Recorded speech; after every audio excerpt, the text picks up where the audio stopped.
Shalom jemaat yang dikasih Tuhan Yesus. Saat ini kita berjumpa kembali dalam acara ngobrol pengalaman iman. Nah, sebelum saya melanjutkan acara ini, saya minta narasumber saya untuk memperkenalkan diri. Shalom, nama saya Siska. Saya jemaat GKT Bandung sejak tahun lalu ya Tante ya. Iya. Pertama dibaptis per tahun lalu ya Tante. Iya. 3 Juni 2020. Ya, hafal sekali ya saudara. Pada saat ini saya akan saudara kita ini dulunya berlatar belakang dari keluarga yang belum mengenal Tuhan Yesus, tetapi Tuhan Yesus sendiri yang berbicara kepada Siska. Tante mau tanya ya, kan pertama kali Siska kenal Tuhan Yesus itu tuh apa? Dan bagaimana gitu? Kok bisa tahu? Padahal kan keluarga kalau keluarga inti mama papa kan bukan dari Kristen, bukan ya. Belum kenal Tuhan Yesus. Boleh Siska ceritain? Sebenarnya panjang juga sih kalau ceritanya itu. Emang dari kecil itu kan keluarga Siska tuh berbagai macam agama dan suku lah. Maksudnya ada percampuran gitu ya. Nah, jadi waktu kecil tuh dominan awalnya sih dari sekolah sih Tante. Jadi sekolah tuh di swasta terus gitu, dari TK gitu kan sampai SMP. Terus ada 2 keluarga yang berbeda gitu. Jadi waktu lagi kumpul sama keluarga mama gimana gitu kan, beda suasananya. Waktu kumpul sama keluarga papa gimana gitu. Nah, terus di samping itu sekolah tuh di swasta terus yang latar pendidikan itu Kristen gitu. Jadi emang diwajibin harus baca Alkitab, ngapalin Alkitab gitu. Ayat-ayatnya gitu ya. Nah, jadi ya udah mau nggak mau sampai SMP remaja kan itu. Jadi dari kecil itu perkembangannya ya udah ada 2 yang masuk gitu loh. Secara nggak langsung gitu. Terus SMP mulai kan udah remaja, ada pertanyaan untuk hidup sendiri gitu. Sebenarnya mau milih yang mana gitu, mau kemana nih sis gitu kan. Sebenarnya lebih nyaman yang mana ngejalaninnya. Akhirnya ya udahlah, udah harus mulai memilih jalan sendiri gitu. Nyoba-nyoba dulu sih Tante awalnya, masuk ke SMA negeri. Untuk mencari jati diri sebenarnya.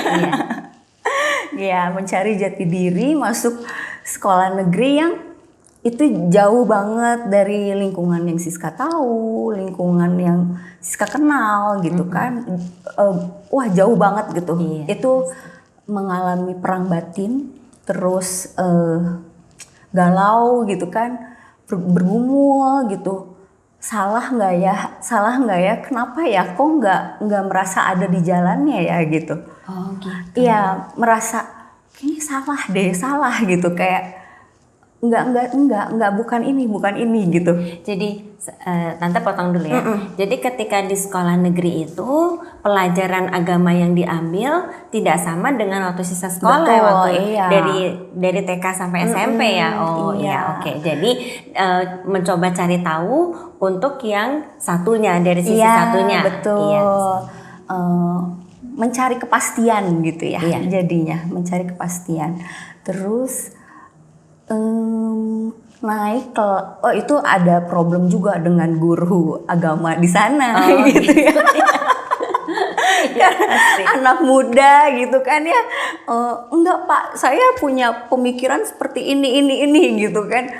Ya ada debat kayak gitu-gitulah. Terus sampai akhirnya susah juga ya, maksudnya di lingkungan yang baru gitu. Terus sampai pada mau naik kelas 2 SMA nih Tante. Jadi kayak naik kelas gitu, udah 1 tahun berlalu. Saya sakit. Menurut dokter itu saya terlalu stres. Ya, mungkin ada dampaknya dari saya terlalu memikirkan hal itu gitu. Jadi di lingkungan yang baru, terus saya merasa tertekan gitu kan. Mungkin ini analisis saya yang sekarang udah 10 tahun berlalu gitu. Terus akhirnya kena penyakit yang lumayan berat untuk di umur 17 tahun dan itu masih awam banget orang-orang. Oh, pada waktu itu penyakit apa ini gitu kan ya? Iya. Nah, itu tuh jadi disebutnya penyakit lupus. Oh, autoimun pada saat itu. Dan itu kan masih sekarang berarti 12 tahun yang lalu.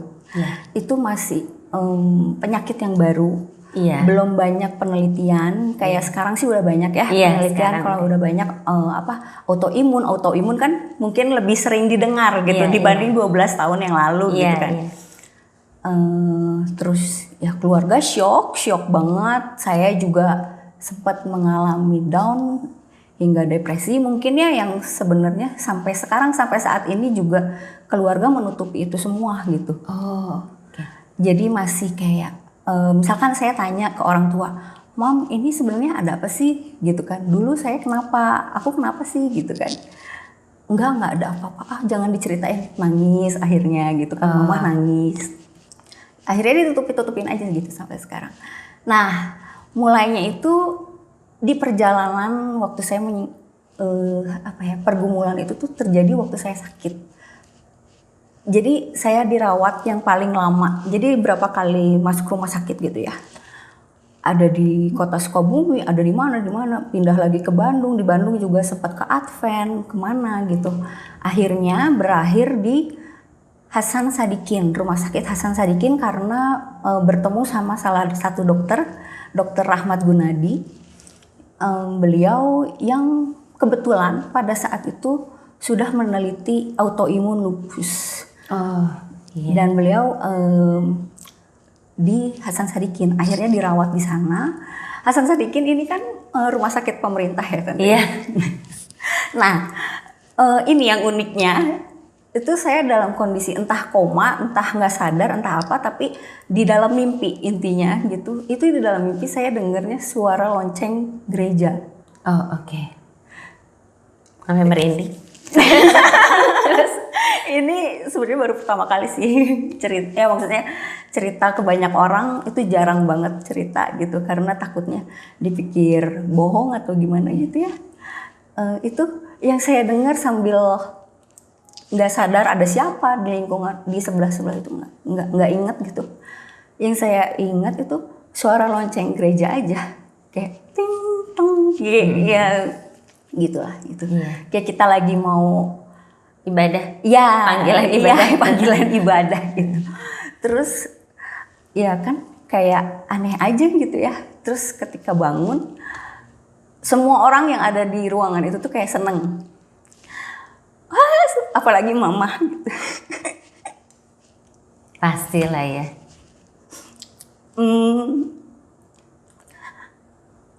Masih inget rautnya waktu menyambut Siska gitu, seneng banget. Udah bangun katanya gitu. Iya pasti.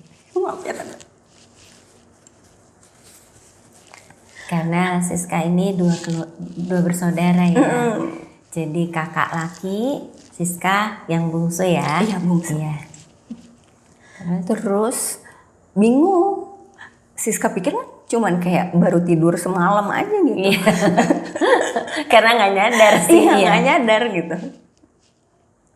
Emang ada apa mah gitu kan? Enggak ada apa-apa gitu. Aku lapar. Jadi ucapan yang pertama kali setelah bangun itu lapar karena emang belum makan mungkin ya. Terus udah agak tenang suasana gitu kan. Suasana udah agak tenang.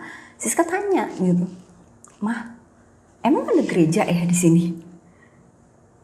"Wah, mana ada gereja gitu kan. Orang ini tuh di tengah-tengah gedung," katanya, maksudnya kamar-kamar semua kan bangsal gitu. Terus di sebelah kasur Siska itu langsung jendela, ya maksudnya jendela gitu. Dibuka sama Siska kayak, "Oh iya ya, taman Tante." Iya. Jadi dicari gitu ya, apa emang ada gitu ya daerah Hasan Sadikin ada gereja gitu. Kanan kiri nggak ada gitu kan. Kayak kenapa ya Tuhan gitu, kayak ya bertanya lagi akhirnya gitu, Tuhan kenapa gitu, terus kenapa juga saya harus sakit gitu, kenapa saya harus berhenti sekolah, karena kan akhirnya harus berhenti sekolah Tante, harus full pengobatan gitu kan. Terus habis dari situ ya terapi gitu kan, pengobatan, terus berjalan sampai akhirnya saya tuh waktu itu rumah tinggal orang tua masih di Cianjur, masih di luar kota Bandung. Jadinya kita sementara waktu selama saya pengobatan itu tinggal di rumah om sama tante di Bandung itu, dan kebetulan mereka Nasrani. Nah, saya sama mama tuh tidur di kamar kakak sepupu saya yang perempuan. Itu ada salibnya lah ya kayak gitu di temboknya gitu. Udah tidur biasa gitu. Itu kita lagi terapi kan harus bolak-balik ya, ada di Bandung terus, jadi sementara di situ dulu. Satu malam itu tuh saya lagi tidur gitu kan, ditemenin mama gitu biasa. Ada papa juga gitu, satu kamar gitu kan, karena lagi sakit jadinya kita ngumpul aja gitu. Nah terus mungkin 1/3 malam atau 1/4 malam gitu ya, sekitar jam 2 atau jam 3 gitu Tante. Saya kebangun. Oh ya, saya tuh kebiasaan kalau mau tidur selalu bawa air minum putih ke kamar gitu, selalu disimpan karena suka haus gitu kan. Iya, suka kebangun. Nah malam itu tuh saya kebangun pengen minum, bangun terus di kamar itu tuh ada jendela, sebelah kiri tempat tidur gitu ada jendela.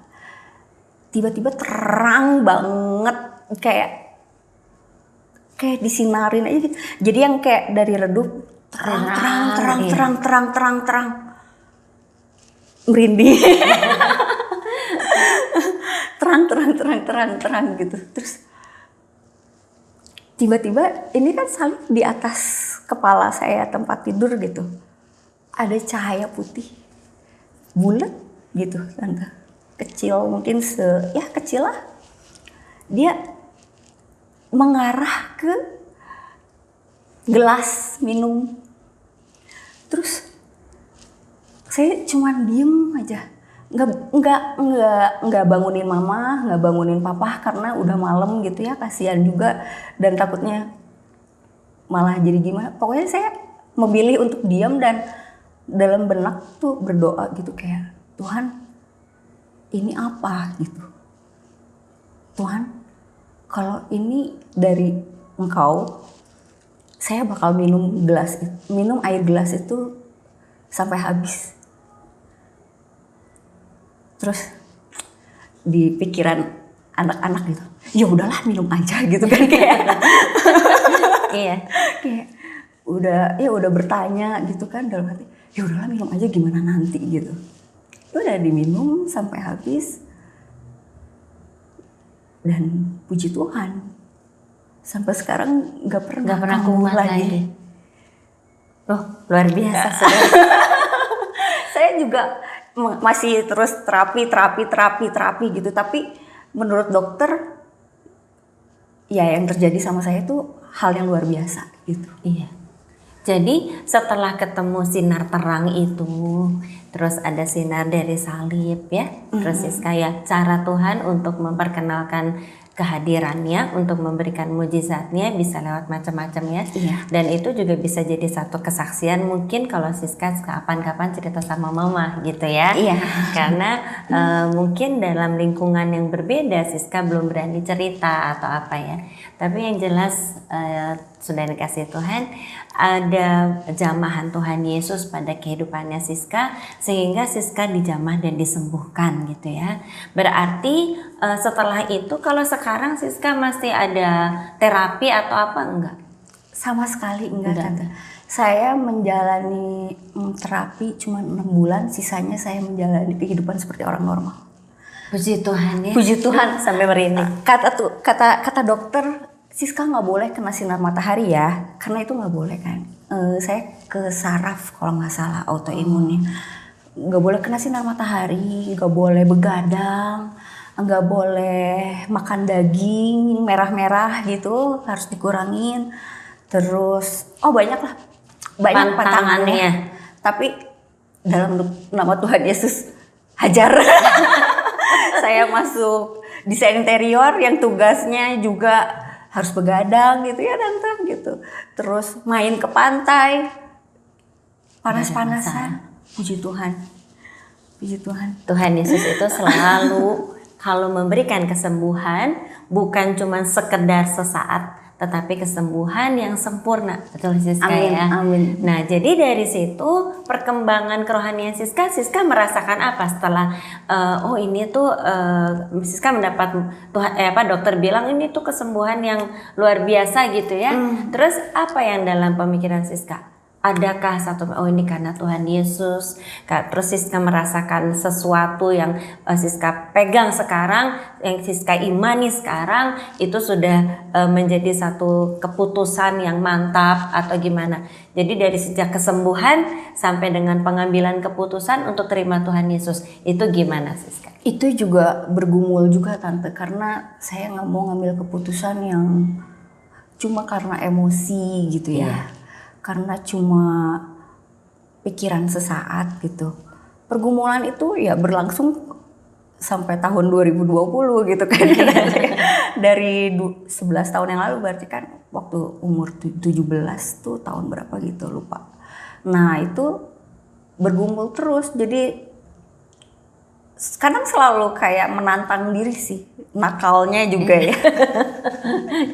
Menantangnya tuh gimana? Ya itu Tante, makan yang macem-macem gitu. Terus apa yang semua dilarang sama dokter saya lakuin gitu. Oke. Terus Mama nggak terus marah atau sis kenapa ini begini, enggak pada waktu itu? Mama juga ngelihat perkembangan gitu kan. Oh iya, ya akhirnya ya percaya gitu. Percaya kalau sembuh dan itu mukjizat gitu. Oh, puji Tuhan. Iya. Ya, puji Tuhan ya. Tapi Siska udah pernah akhirnya cerita nggak pertemuan dengan sinar yang terang itu pada malam itu? Sebenarnya kebesokan harinya setelah kejadian itu Siska juga cerita sama Mama sama Papa gitu kan. Karena kita biasa sarapan bareng gitu di rumah Om sama Tante. Nah selesai sarapan Siska ajak ke taman gitu, ngobrol bertiga, Pah, Mah, tadi tuh malam aku gini. Aku minum loh airnya semua gitu, soalnya aku pengen sembuh gitu. Tapi kan itu pikiran aku cuman air putih gitu kan, kalaupun itu ya gak akan kenapa-napa mungkin gitu. Terus cahayanya itu dari salib tapinya gitu. Terus Siska kayak, aku boleh gak dibaptis? Sebenarnya pada saat itu juga udah ngomong Tante, boleh nggak dibaptis? Karena tapi saya baru mengalami depresi, berada di titik terendah kehidupan di masa remaja gitu. Iya. Keluarga bilang ya, kayak dipikir dulu ya sis, maksudnya kan takutnya emosinya lagi nggak stabil gitu. Psikologisnya juga masih naik turun, terus mungkin juga itu lagi ngelamun gitu kan. Iya. Mungkin ya gitu kan, itu omongan ya dari orang tua gitu. Terus ya saya juga ya udahlah gitu kan, bener juga gitu, maksudnya saya lagi dalam kondisi down gitu kan. Apakah ini keputusan yang benar gitu untuk langsung dibaptis atau enggak? Saya juga memilih tenang dulu gitu akhirnya. Tapi setelah itu ada nggak tindakan-tindakan untuk lebih kenal Tuhan Yesus? Misalnya gini, pergi ke gereja misalnya. Jadi ibadahnya ngambilnya keputusannya yang gimana gitu. Oke. Ya itu juga ada sangkut pautnya juga nih Tante sama suami aku yang sekarang. Jadi kan sama suamiku tuh ketemu di kampus yang itu waktunya adalah ketika saya baru sembuh, saya langsung kuliah gitu. Sebenarnya kata dokter jangan dulu, keluarga juga bilang jangan dulu, nanti tahan dulu 1 tahun. Tapi saya nggak mau ketinggalan sama teman-teman yang lain. Iya. Akhirnya tetap kuliah, kenalan sama Sena gitu, kenalan sama Sena yang sudah jadi jemaat GKT ya Tante ya, dari dulu, dari kecil ya. Dari kecil gitu. Kenalan, terus Sena suka bilang kayak aku mau ke gereja gitu kan, kayak ya saya kan penasaran ya Tante. Ya maksudnya saya kan jadi pengen tahu gitu. Ya karena suka ikut gitu kan. Udah aku ikut deh gitu kan. Jadi ya di situ mulai kayak ya belajar untuk lebih mengenal Tuhan, belajar lebih mengenal diri sendiri juga gitu. Sebenarnya apa sih gitu kan yang saya mau, yang saya butuhkan gitu. Yang Siska pengen, yang siapa sih yang bisa dijadiin kekuatan, pegangan, kekuatan selama Siska masih dikasih kehidupan di sini gitu kan. Ya berlangsung lama juga gitu pergumulan itu, masih suka ikut-ikut sama Sena gitu. Terus kadang kalau lagi Sena lagi off gitu, lagi kerja gitu, lagi nggak bisa ke gereja, memberanikan diri juga ke gereja sendiri gitu. Itu orang tua tahu? Enggak. Iya itu biasa ya sudah. Karena mencari jati diri. Iya betul. Ya puji Tuhan, tapi begini, kita harus tahu kalau kita ketemu dengan Tuhan Yesus pasti ada sesuatu hal yang Tuhan lakukan. Karena Tuhan Yesus yang kita kenal itu bukan Tuhan Yesus yang iseng-iseng ya. Jadi ketika saya percaya sekali ketika Siska lihat terang itu adalah terang yang dari Tuhan Yesus. Saya percaya, apalagi tandai dengan sinar terang itu, ada sinar yang terang masuk ke dalam gelasnya. Nah itu kan juga mungkin dari kepercayaannya Siska atau keluarga Siska yang belum kenal Tuhan Yesus. Hal itu menjadi satu hal yang suka dipakai untuk sebuah kesembuhan atau apa ya. Jadi Tuhan menunjukkan bahwa aku memberikan kesembuhan lewat ini ya. Tapi menurut saya tidak semua orang seperti itu mujizatnya ya. Kalau Tante sendiri biasa mendapat mujizat tapi caranya lain dengan Siska ya. Nah mujizat kesembuhan juga tapi lain dengan Siska. Jadi Tante melihat bahwa Siska ini dikhususkan oleh Tuhan Yesus. Dari situ ada mulai dari kegelisahan ketika pindah ke sekolah negeri, lalu berdebat dengan guru agama di sana, lalu udah gitu kena sakit kan, terlalu banyak pikiran Tante pikir ya. Terus udah gitu sampai ketemu Tuhan Yesus yang bentuknya adalah kesembuhan. Mungkin tanpa sadar di hatinya Siska sudah beriman. Ini tuh kesembuhan datangnya dari salib Kristus pada waktu itu. Iya, karena itu dia di rumah sakit yang saya dengar itu lonceng kan? Gereja, dan di benak saya kok nggak ada suara, maaf ya, kayak suara yang lain gitu ya, kok nggak ada suara dari tempat ibadah yang lain. Saya tetap mencari Tante, masih mencari bener nggak ini, tapi yang saya terus dengar suara lonceng gitu. Nah saya percaya Allah yang kita sembah itu Allah yang tahu kelemahan setiap anak-anaknya ya. Nah Siska dihadirkan dengan suara lonceng itu jelas tanda itu gereja, udah jelas ya. Kalau suara-suara lain mungkin ini suara siapa ya, tapi kalau lonceng itu udah pasti, apalagi lonceng gereja itu udah jelas dari gereja loh ya gitu kan ya. Terus udah gitu Siska Tuhan mengizinkan Siska melihat sinar terang itu, dan sinar terang itu jatuh dari salib, jelas lagi peneguhan kedua ya. Sehingga udah tidak ada keraguan sebetulnya, tanpa sadar Siska merasa bahwa tidak ada keraguan bahwa jalannya Siska itu adalah beriman kepada Tuhan Yesus. Ditambah lagi calon suami, waktu itu masih calon suami. Sekarang udah jadi suami. Jadi jangan ada yang nungguin Siska ya, udah punya suami. Nah terus Tante pikir gini, itu juga menjadi satu keputusan, jadi satu dorongan untuk Siska. Benar kok Tuhan juga sediain ya calon suaminya Kristen sih ya. Betul banget Tante. waktu masih calon suami ya kita ada ya bertengkar sedikit ya. Namanya juga lagi masa penjajakan gitu ya. Siska mencoba mengenal orang lain gitu, maksudnya yang keimanannya yang dari keluarga mama ya tempat yang lain gitu kan. Nggak ada yang cocok gitu. Karena pemikirannya memang udah beda ya. Udah beda dan ya jalan pikirnya, pola pikir juga beda gitu. Terus nggak tahu kenapa gitu. Terus ya jadi waktu sebelum memutuskan untuk menikah juga sama suamiku gitu, sama Sena, saya berdoa gitu, Tuhan kalau misalkan ini memang dari Engkau dan ini keinginan Engkau gitu, lancarkanlah. Tapi kalau enggak, saya akan ikhlas gitu.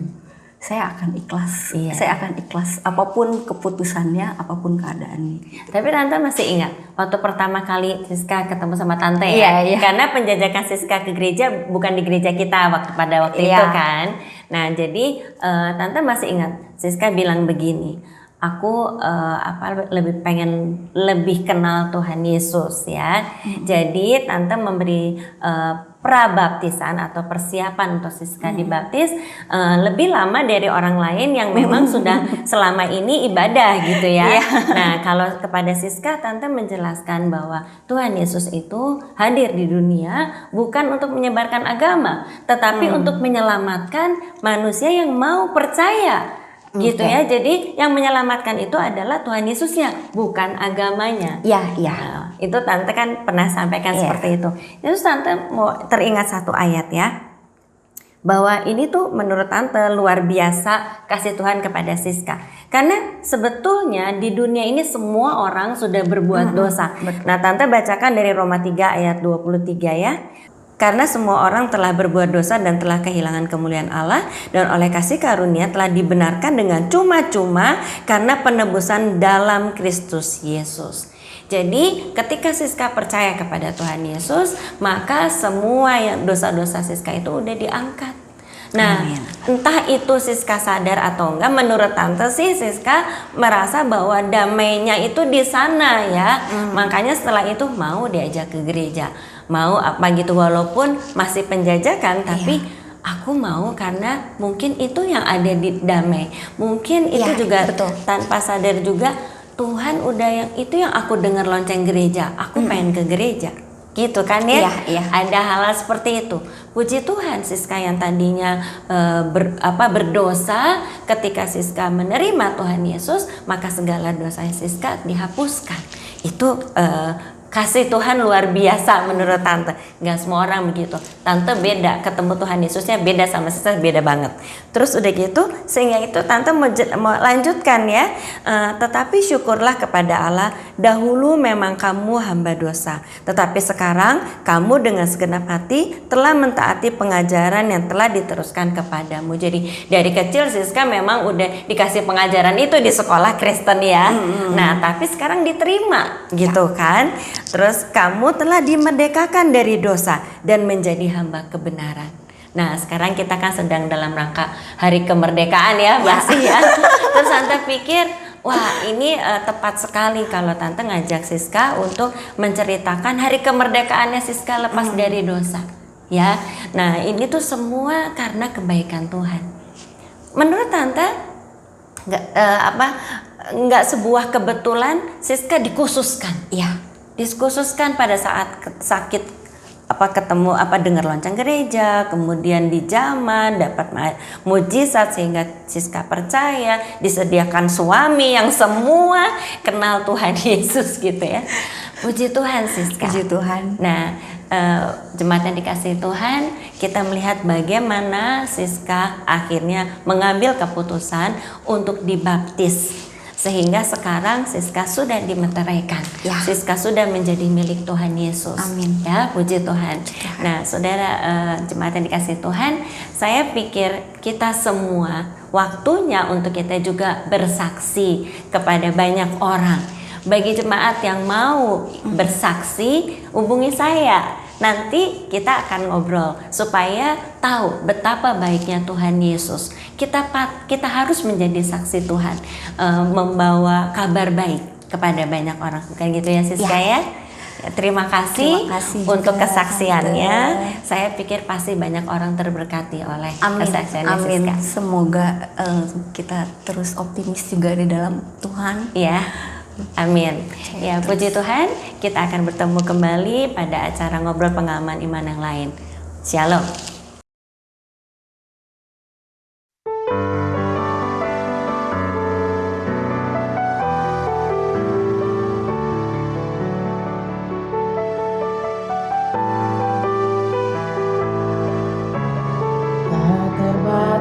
Kuasa-Mu Tuhan, semua dapat Kau lakukan. Apa yang kelihatan mustahil bagiku, itu sangat mungkin bagimu. Di saat ku tak berdaya, kuasa-Mu yang sempurna. Ketika ku percaya, mujizat itu nyata. Bukan karena kekuatan, namun Roh-Mu ya Tuhan. Ketika ku berdoa, mujizat itu nyata. Mujizat itu dekat di mulutku, dan ku hidup oleh percaya.